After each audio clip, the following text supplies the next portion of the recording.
Sunday school. I'm going to ask if all the youth can sit right up front here on the front benches. I'm going to have you read all the Bible passages that I have, and I just ask if all the youth can sit on the front. And anybody in the back, if you want to, just feel free to move forward. We're just going to try to get this class a little bit more up front here if you can. Just everybody move up to the front here. So the Bible passages that I have to read, I'll just start handing out Bible passages. You want to read? Okay. All right, I guess we'll start with you. You're going to read Daniel 9:20 through 27, Leviticus 25:8 through 12, Jeremiah 25:8 through 13, Genesis 29:27, Nehemiah 2:1 through 8, Luke 3:15, Daniel 2:48, Daniel 8:9 through 14. And that's all of them. All right, thanks a lot. So we're studying in Daniel chapter 9. And if you remember our class last week, we were talking about Daniel's prayer and how Daniel was praying for Israel.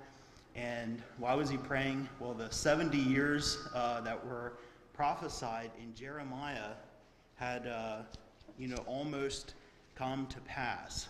He was reading in Jeremiah, he saw that, and those 70 years of the captivity in Babylon were to come to pass, and he was busy reading, and he was reading this prophecy, and finally he turns around and there's Gabriel. Gabriel's standing right behind him, and he has an explanation for the vision. So if you just want to read the passage there, right, the 20 through the 27, that's our passage for today. Chapter 9, yes. Yeah.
Okay, thank you. So what was Daniel reading is Jeremiah 25:8 through 13. If whoever has that, if maybe just come up to the mic here and just read that up here, Jeremiah 8. Yeah.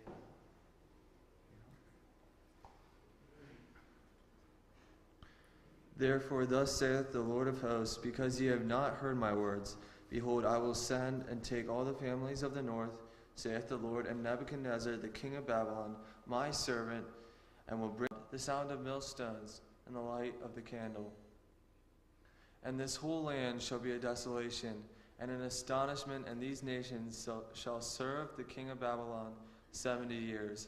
And it shall come to pass, when 70 years are accomplished, that I will punish the king of Babylon, and that nation, saith the Lord, for the iniquity, and the land of the Chaldeans, and will make it perpetual desolations. And I will bring upon that land all my words, which I have pronounced against it, even all that is written in this book, which Jeremiah hath prophesied against all the nations. Thank you. So these are the words that Daniel was reading in this chapter. And he was reading that, and here it says, well, 70 years, and then that's going to be the end of their captivity in Babylon. Babylon is going to fall, and, I'm going to be free from that. And so what he's praying, now they've been in captivity about 68 years.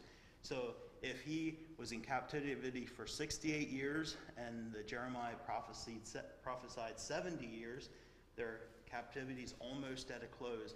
And he's praying to God, asking pretty much, well, when can we go home? Like, we're ready to go. When can we start going home? When is this all going to be fulfilled? When is this all going to happen? And in verse 21, yea, while I was speaking in prayer, even the man Gabriel, whom I have seen in the vision at the beginning, being caused to fly swiftly, touched me about the time of the evening oblation. So while he was still praying, Gabriel was just right there. It was by the time he was done praying that Gabriel was standing beside him. So how fast does an angel fly? I don't know if Gabriel was in heaven or where he was, but it takes a few minutes to pray this prayer, probably 5 or 10 minutes to read through that. And Gabriel's just standing right there. You just get the picture that, as soon as he started praying, it says that while I was speaking in prayer, so he was still in the act of speaking this prayer, and Gabriel shows up, and what does he say? At the beginning of thy supplication, this is verse 23, the commandment came forth. At the beginning, before he was even praying, the command went forth, and it said that he should fly to Daniel and give him this understanding. And I will have come to show thee, for thou art greatly beloved. Therefore understand the matter and consider the vision. So here, Gabriel is just that quick about it, and just is just completely on top of it. So let's start digging into this vision. Does anybody have anything to share, or any thoughts before we start looking at the vision of the 70 weeks that Gabriel starts explaining? Anybody have any thoughts or anything to share? All ready to dig in? Okay, so we're looking at this is considered from verse 24 through 27 is going to be where we're going to focus the rest of our time in these last 4 verses here. And this is called the vision of the 70 weeks. And some Bible scholars, try to put these 70 weeks all together. I certainly don't have that viewpoint, and if you have a different viewpoint than me, that's just fine. I'm not saying this is absolutely the way it has to be, but this is my understanding of this, and certainly I'm human. But I'm just going to read those last 4 verses again. 70 weeks are determined unto thy people and unto thy holy city to finish the transgression. So these are the 6 things that are going to happen at the end of these 70 weeks. We have 6 things that are going to happen at the end of the 70 weeks. Number 1, to finish the transgression, to make an end of sins, to make reconciliation or atonement for iniquity, to bring everlasting righteousness, and to seal up the vision and the prophecy, and to anoint the most holy place. So those are the 6 things that are going to happen at the end of this 70 weeks. Well, has that happened yet? Anybody? What do you think? Have we reached the end of the 70 weeks? Is there everlasting righteousness? Think that's happened? I don't think so. I don't think so. And so some people will try to, their viewpoint of these 70 weeks is that they're all consecutive, like they're just all together. I think there's 69 weeks that are consecutive, and then the final week is still yet future. And I'll get into that a little bit more. Verse 25, know therefore and understand that from the going forth of the commandment to restore and to rebuild Jerusalem unto the Messiah the Prince shall be 7 weeks. Now let's first of all look at what is the meaning of weeks in this passage. And I would, so this word is, let's see here, I have it here, shalbah. Shalbah. It's a Hebrew word. Daniel's writing Hebrew, and it does not necessarily mean a week as what we think of a week. It means a unit of 7. So it means a unit of 7. And I would like to have just a couple verses read. Actually, first of all, I'm going to have the Genesis 29:27. Whoever has that one, read that, Genesis 29:27. And let me just preface this a little bit. This is Jacob. He worked 7 years for one wife, if you remember. Then he worked 7 years for his second wife. And then he worked additional 7 years. This is for Laban when he was getting his wives. 7 years for an additional amount of items and cattle and all these things. And this is what Genesis 29:27 says. Fulfill her week, and we will give you this one also for the service which you will serve with me still another 7 years. So here is another case in which the Bible translates a 7-year period as a week. So these weeks are referring to periods of 7 years, like groups of 7 years. In the Hebrews had Sabbath years, so they would have 7 years, and then they'd have a Sabbath year, then they'd have another 6 years, and then they'd have a Sabbath year, and then they would have a set of 49 years, which would be 7 sevens, and then they would have a year of Jubilee. And that's where I would like to read Leviticus 25:8-12, which kind of digs into the Jubilee cycle a little bit and talks about that cycle. Leviticus 25:8-12. Count off 7 Sabbaths of years, 7 times 7 years, so that the 7 Sabbaths of years amount to the period of 49 years. Then have the trumpet sounded everywhere on the 10th day of the 7th month. On the Day of Atonement, sound the trumpet throughout your land. Consecrate the 50th year and proclaim liberty throughout the land to all its inhabitants. It shall be a jubilee for you. Each one of you is to return to his family, property, and each to his own clan. The 50th year shall be a jubilee for you. Do not sow and do not reap what grows of itself, or harvest the untended vines. For it is a jubilee, and it is to be holy for you. Eat only what is taken directly from the fields. Thanks a lot. So that kind of digs into a little bit of what what this passage is saying. So we're looking at 70 sets of 7. So there's 70 weeks, or 70 sets of 7. So in verse 24 is what it really means is 70 sets of 7 years are determined upon thy people and upon thy holy city to finish the transgression, to make an end to the sins. There's 6 things. So what's going to happen after 490 years? After these 490 years are completed, well, all these things are going to happen. All these things are going to be fulfilled. But now it splits it down a little bit farther. It splits it between the 69 weeks and the final week. And so in verse 25, we start digging into what happens during those first 69 sets of 7. And verse 25, know therefore and understand that from the going forth of the commandment to restore and rebuild Jerusalem. So now we know we have a starting point for those 69 weeks. And what's that starting point? Is when the commandment went out to restore and to build Jerusalem. And then Kyle, if you want to just flip to the next slide anytime, that's fine. So that's the starting point for this 69-week period, is when the commandment goes out to restore and to build Jerusalem. Whatever, that is almost 500 years, whatever it is, 400 or more years before Christ. And here we have it being fulfilled. We can look back and it's fulfilled.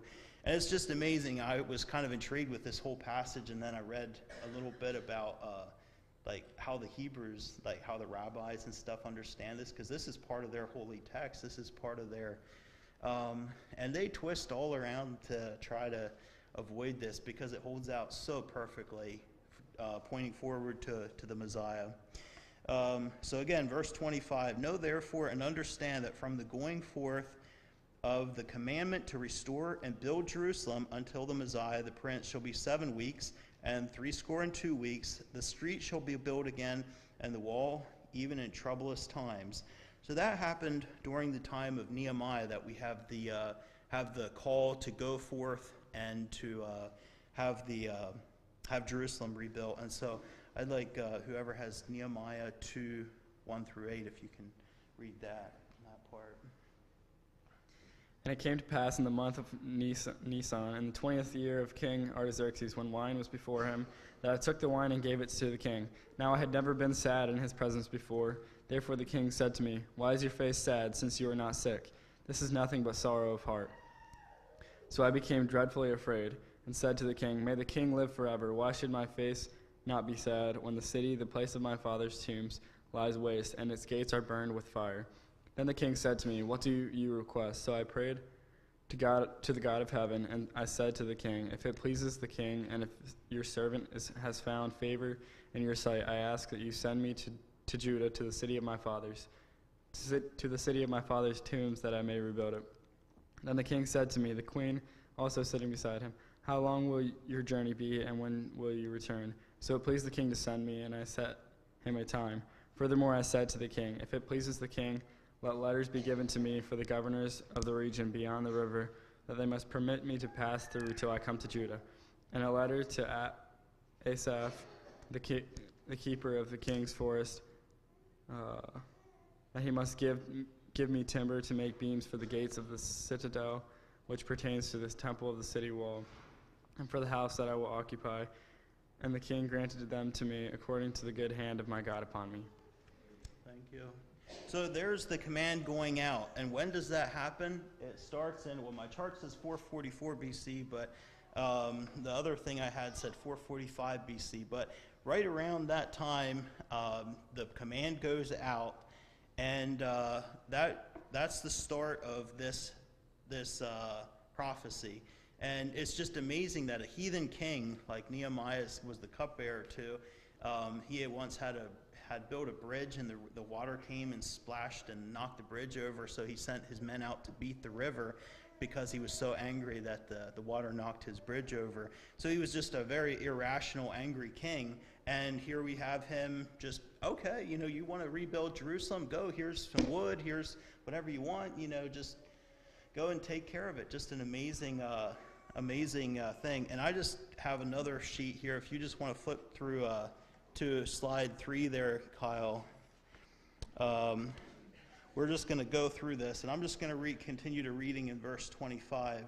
Know therefore and understand that from the going forth of the commandment to restore and rebuild Jerusalem until the Messiah the Prince shall be 7 weeks, 62 weeks. The street shall be built again, and the wall, and even in troublous times. And after 62 weeks shall Messiah be cut off, but not of himself. And the people of the prince shall come to destroy the city and the sanctuary, and the end thereof shall be with a flood until the end of the war. A desolation shall be determined. So this is the 70 weeks compiled by Sir Robert Anderson. This was in 1900, early 1900, somewhere, that he put this together. I'm just going to read this off. Daniel 9, 25 through 25 says that from the decree to rebuild Jerusalem to the coming Messiah will be 483 years. 7 plus 62 weeks equals 69 groups of 7 years. 7 times 69 equals 483 years. Anderson understood a prophetic year as 360 days. This is based both on an ancient history and on Revelation. There's references which indicate that 42 months equals 3.5 years are equal to 1,260 days. Therefore, 483 years times 360 days equals 173,880 days.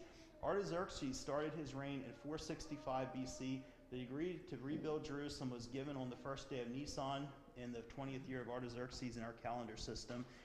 Julian calendar, that date is March 14th, 445 BC. So that's when the command went out, is March 14th, 445 BC. Jesus started his ministry in the 15th year of Tiberius, and so you can see that in Luke 3:1. Tiberius started his reign in AD 14, so Jesus' ministry started in AD 29. Anderson believes that Jesus celebrated 4 Passovers during his ministry in AD 29, 30, and 31, and his final Passover in AD 32. With the help of lunar charts, we can calculate the exact date of ancient Passover, so it is possible to calculate the exact day of Jesus' triumphal entry into Jerusalem as April 6th, AD 32. From 445 BC to AD 32, there are 476 years on the Julian calendar, not 477 years because there is no year 0. 476 years times 365 days equals 173,740 days. Adjusting for the difference between March 14th and April 6th adds 24 days. Adjusting for leap years over the period of 476 years adds 116 days. Total number of days from March 14th, 445 BC to April 6th, AD 32 is as follows. And there's the math down there. According to the calendar from Daniel's time, he was told there would be 173,880 days between the decree to rebuild Jerusalem and the arrival of Messiah the Prince. So it holds out perfectly that at the end of this time was when Jesus was riding on a colt into Jerusalem on Palm Sunday, riding into Jerusalem, and everybody was saying Hosanna and waving all their fawns around, so that all just holds out just amazingly perfectly. So digging into the end of this verse, shall come to destroy the city and the people of the prince that is to come. Well, who's that prince? Well, that is the Antichrist. Unfortunately, we're going back to what Daniel was digging into in chapter 8. The prince that is to come is the Antichrist. The people of the prince that is to come shall destroy the city and the sanctuary, and the end thereof will be with a flood, and with the end of the war, desolation shall be determined. So if you remember, it was the Romans that destroyed the Jerusalem in AD 70. So that was just after Jesus had died, about 35 years after he had died. AD 70, Jerusalem was destroyed by the Romans. And there's a couple of chapters, if you remember, I'm just going to skip over the 2 ones in Daniel because we're running a little short on time. But in Daniel 2, where the king Nebuchadnezzar dreamed that huge statue, and the rock that was Christ Jesus came down and hit the base of that statue. That was the feet of iron. And those feet of iron symbolized the Roman Empire. And you remember in Daniel 7 that big beasts, all the beasts coming out of the sea. Well, the 4th beast had teeth of iron, and that again symbolized the Roman Empire. And the Antichrist comes from the Romans. It clearly says here that the prince, his people shall destroy the Jerusalem. So now we start the time clock over again. This is verse 27. Now this 27 is talking about the final week. Now we've gone through the first 69, and we have one final week to go. Verse 27, and he shall confirm the covenant with many for 1 week. This is talking about the prince, and he shall confirm a covenant with the many is Israel for 1 week. So that's an agreement with Israel for 7 years. And in the midst of that week, he shall cause the sacrifice and oblation to cease. And for the overspreading of abominations, he shall make it desolate, even unto the consummation, and that determined shall be poured upon the desolate. So that means we have a 7-year period of desolation and abominations, an overspreading of abominations halfway through it. Well, where do you see that? Well, you don't see it. This is almost at the end of the Old Testament. You don't see it on the end of the Old Testament. You don't see it in history so far. But when you look at the end of our Bibles in Revelation, all of a sudden you come to, oh, there's the 7-year period again. And what do you know? It's split into 2 3.5-year periods. And it holds out perfectly. If you want to read Revelation 13, that's just a very interesting passage to read. But anyway, does anybody have any thoughts on anything so far? kind of packing it in here. Any thoughts on anything?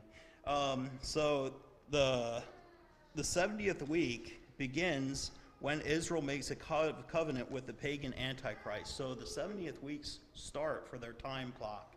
It starts whenever Israel makes an agreement with a pagan Antichrist. And you know what's very interesting here is Daniel had asked originally, when can we go back to Jerusalem? And God lays out a massive chunk of history. Here it is, Daniel.